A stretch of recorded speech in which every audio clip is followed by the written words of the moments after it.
Muy buenos días, gracias por el privilegio de poder compartir con ustedes en esta nueva serie que se está desarrollando. Se trata de ti. Quiero aportar una perspectiva que está en la Escritura y que he visto últimamente que la Iglesia del Señor ha abordado muy poco. Para ello quiero que tomemos como base un pasaje que está allá en el libro de los Hechos, en el capítulo 15 y el versículo 6. Lo vamos a leer juntos porque nos va a servir para poder explicar un poco de esto que quiero compartirte en esta mañana. Dice así: después de eso volveré y reedificaré el tabernáculo de David que está caído, y repararé sus ruinas y lo volveré a levantar.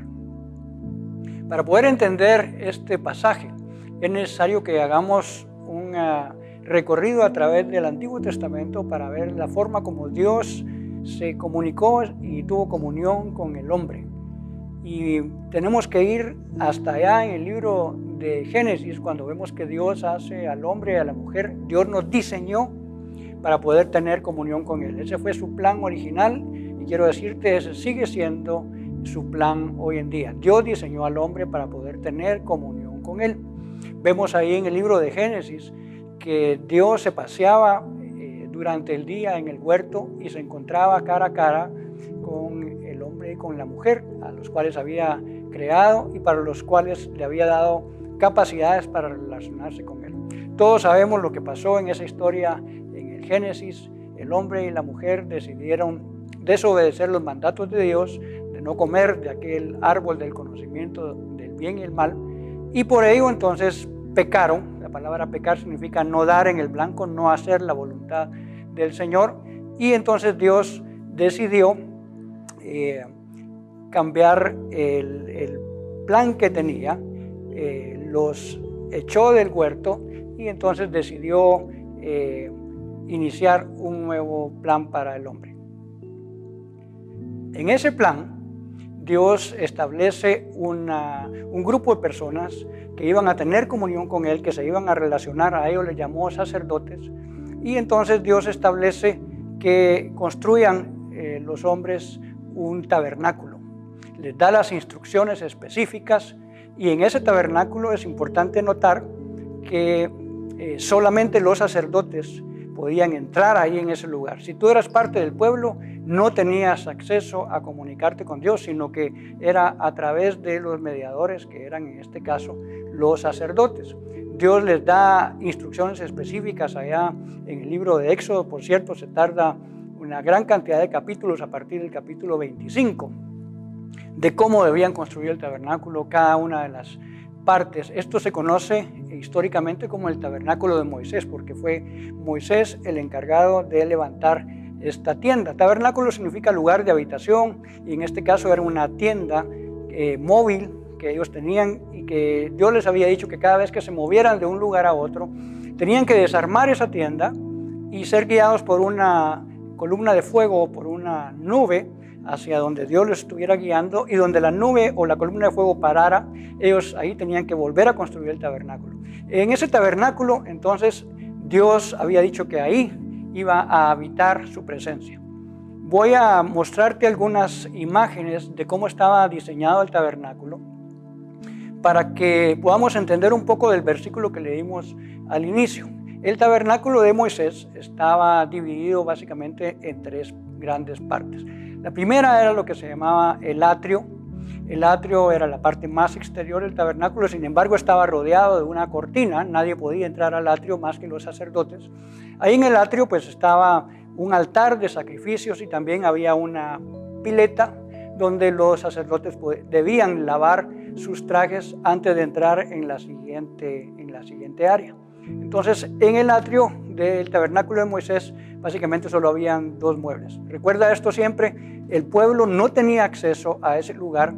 El pueblo, si pecaba o fallaba con algo, llevaba un sacrificio, llegaba hasta la puerta, ponía sus manos sobre el animalito inocente, y luego el sacerdote lo tomaba y lo entraba y lo ofrecían en sacrificio ahí en el altar.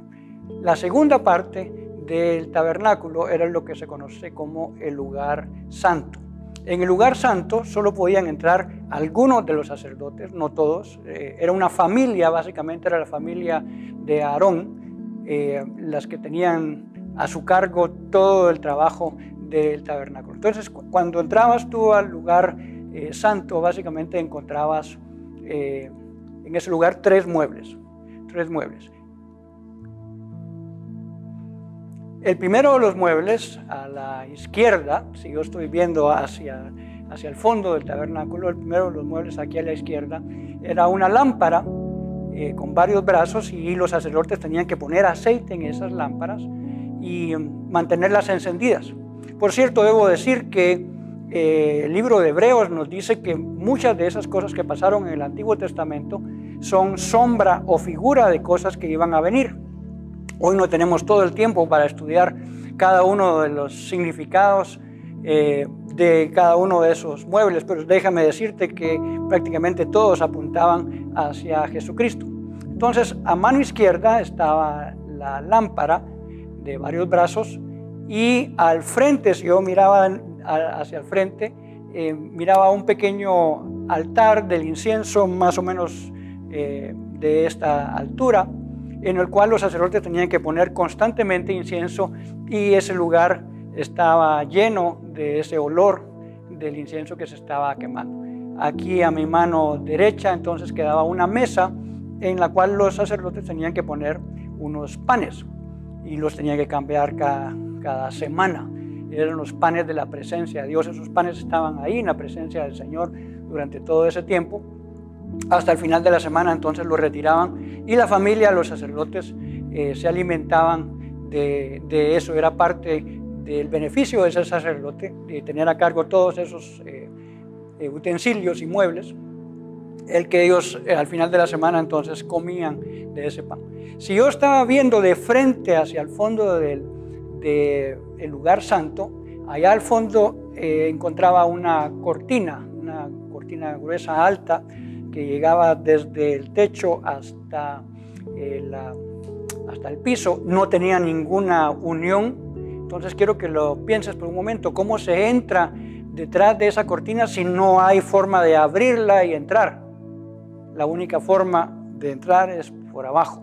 Eso también tiene un significado, porque detrás de esa cortina se encontraba la última parte del tabernáculo, que era el lugar santísimo.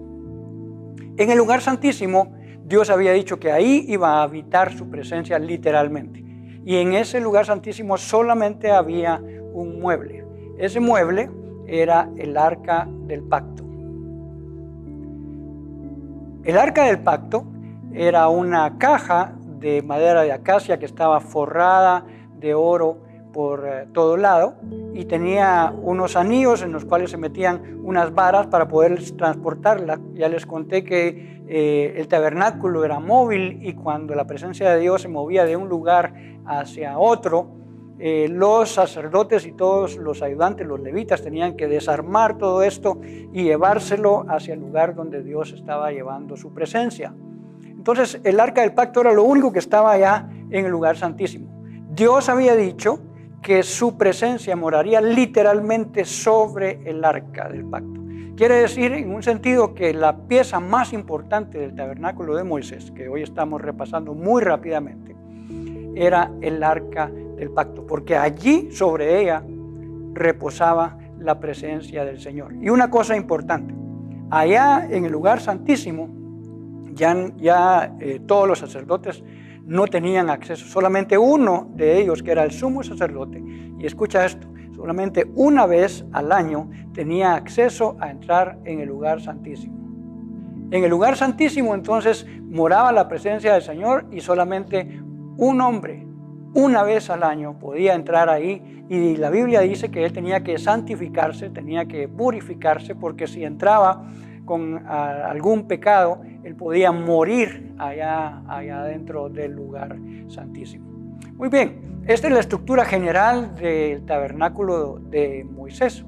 Y varios siglos después, allá por primera de Samuel capítulo 4, aparece el profeta Samuel y empieza a narrar justamente del desempeño de uno de los sacerdotes, que era Elí, y sus hijos, que tenían a su cargo el cuidado de todo esto que hemos dicho.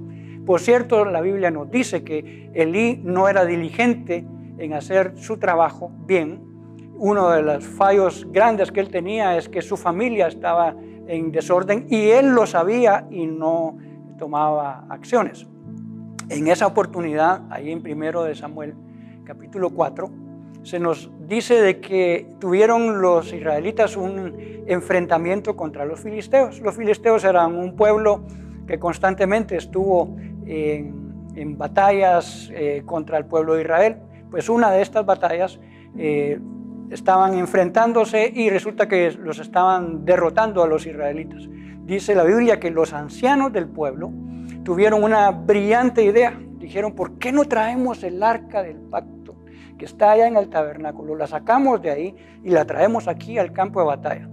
A mí se me hace por ahí que ellos pensaron, bueno, si Dios es con nosotros, ¿quién contra nosotros? Ese versículo todavía no había sido escrito, por cierto, pero tuvieron esta brillante idea humana, eso sí, y entonces mandaron a traer el arca al campo de batalla y ¿saben lo que sucedió? Les fue peor.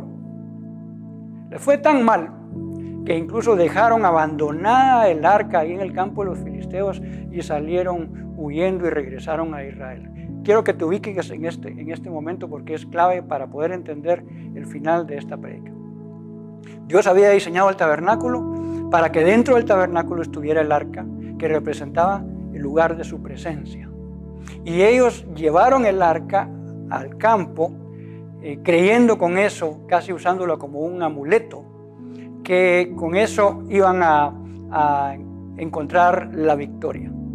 Nada de eso sucedió, ellos salieron huyendo. Este evento, por cierto, representa personas que a veces toman las cosas cristianas como un amuleto. Casi, si yo digo ciertas cosas como las dicen ciertas personas, si repito ciertas frases, ciertas cosas, ¿sabes qué? Esas cosas pueden tener algún valor si van de la mano con un corazón que esté en comunión constante e íntima con el Señor. Pero si no salen de un corazón de ese tipo, entonces se vuelve pura forma. Se vuelve simplemente confiar en algo. El arca era, como dije, una caja de madera forrada de oro.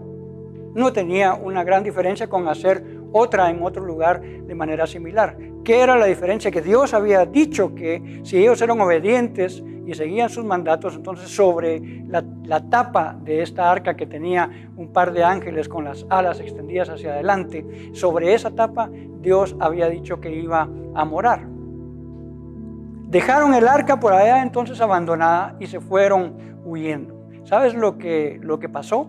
Los filisteos tomaron esta arca y la metieron en su templo, el templo de sus dioses. Ellos adoraban un montón de dioses, entonces dijeron, pues qué más da meterla ahí junto con nuestros dioses. Tenían un dios principal que se llamaba Dagón y tenían una estatua muy grande adentro de ese templo.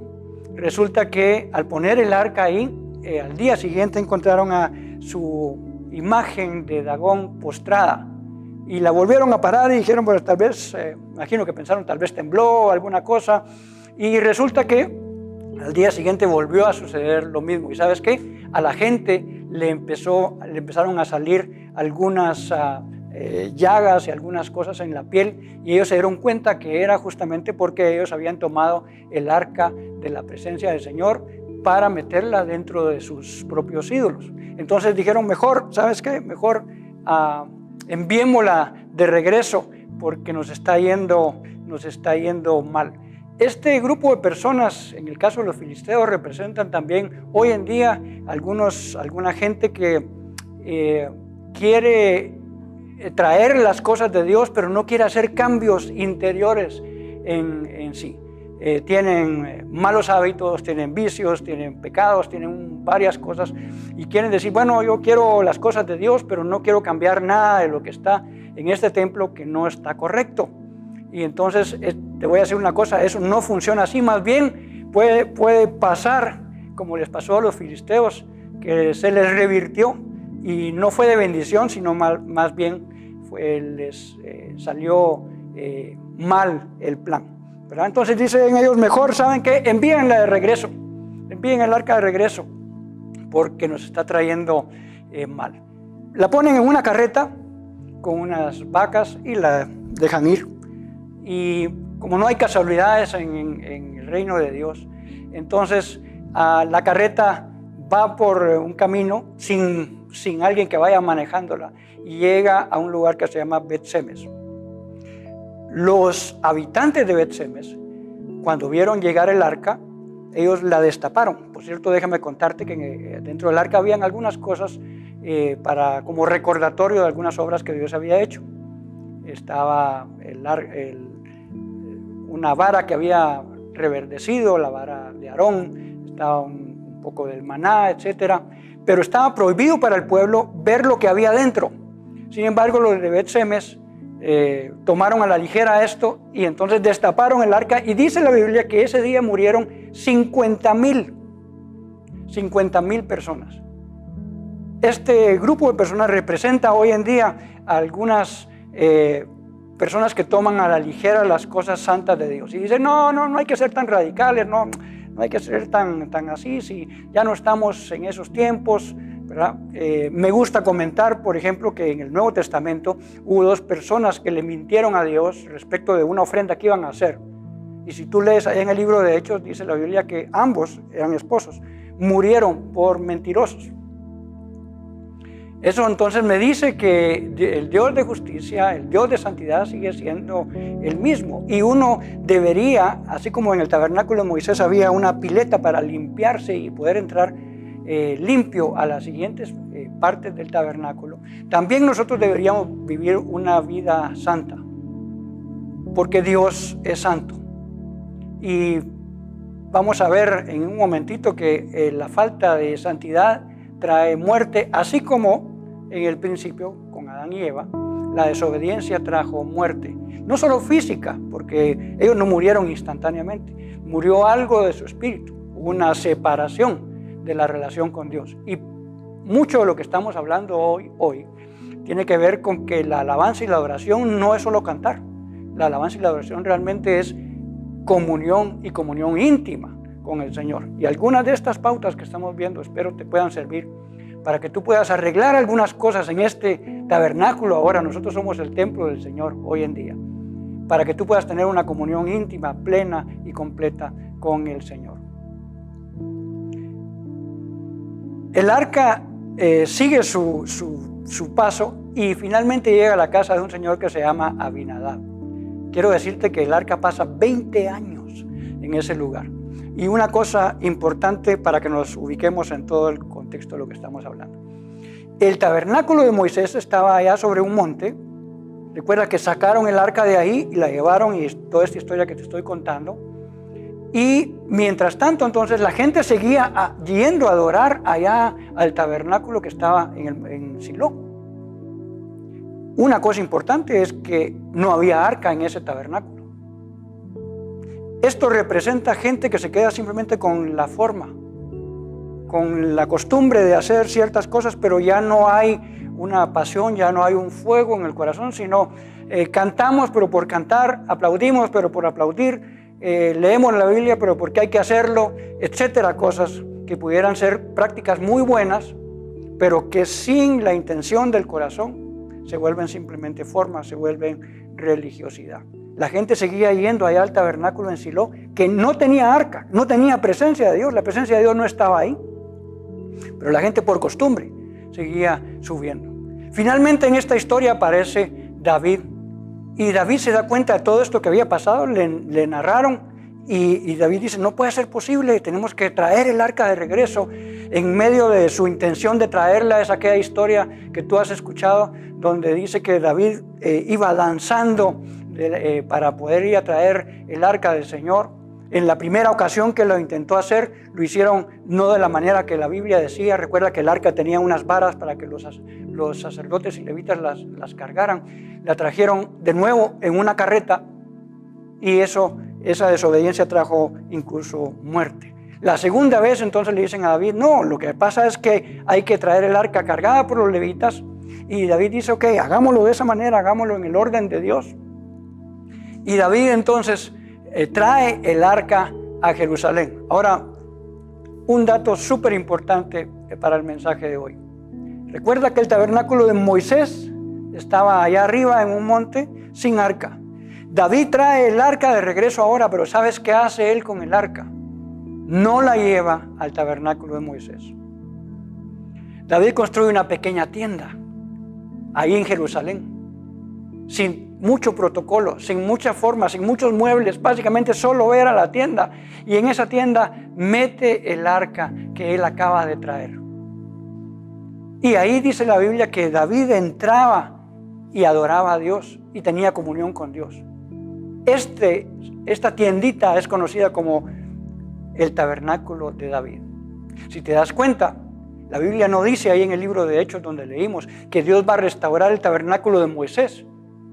Y no porque estuviera mal, tuvo su tiempo y tuvo su momento. Pero ahora resulta que David tuvo una revelación mayor, que no se necesitaba todo un gran protocolo, cantar no sé cuántas canciones, y si no cantan tal canción que me gusta a mí, entonces no estuvo buena la alabanza, y si no predica tal y predica de tal manera, entonces no estuvo buena la prédica. ¿Sabes qué? Todo esto que hacemos, espero te bendiga, pero es para alabar a Dios, no es para ti, es para Dios. Si yo canto, es para Dios. Ojalá te guste, pero ¿sabes qué? Es para el Señor.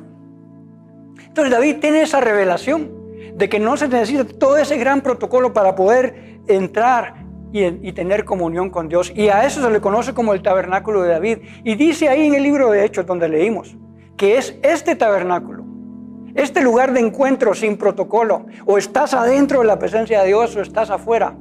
Ese es el lugar que Dios desea restaurar. Lo interesante es que dice en ese versículo que leímos en Hechos 15, que Él va a restaurar el tabernáculo de David. Dice que está caído, está destruido, está dañado. Y por eso dije al principio de este mensaje que yo creo que la iglesia cristiana ha enfocado muy poco este punto. Hemos enseñado sobre el tabernáculo de Moisés, incluso a los grupos de alabanza, y todo eso es muy bueno, pero recuerda que eso era sombra, tipo o figura de algo que iba a ser mejorado. ¿A través de qué? A través de que David tuvo la revelación de que ahora puedes entrar directamente a la presencia del Señor. Con razón, entonces, cuando Jesús murió, dice la Escritura que allá en el templo que tenían construido, que había reemplazado el tabernáculo, esa gran cortina que había separando el lugar santísimo se rompió en dos. ¿Sabes por qué? Porque Dios estaba diciendo, ok, ahora tú tienes acceso a entrar a la presencia del Señor sin protocolos. Lo único que necesitas es un corazón agradecido, un corazón adorador. Yo oro al Señor en esta mañana para que tú puedas disponer tu corazón para hacer en tu vida un tabernáculo como el de David. Oro al Señor para que tú puedas arreglar los muebles, limpiar el lugar y hacer un lugar de comunión continua con el Señor, sin mayor protocolo probablemente, pero como ese tabernáculo de David que Dios quiere restaurar. Ese tabernáculo, ¿sabes qué?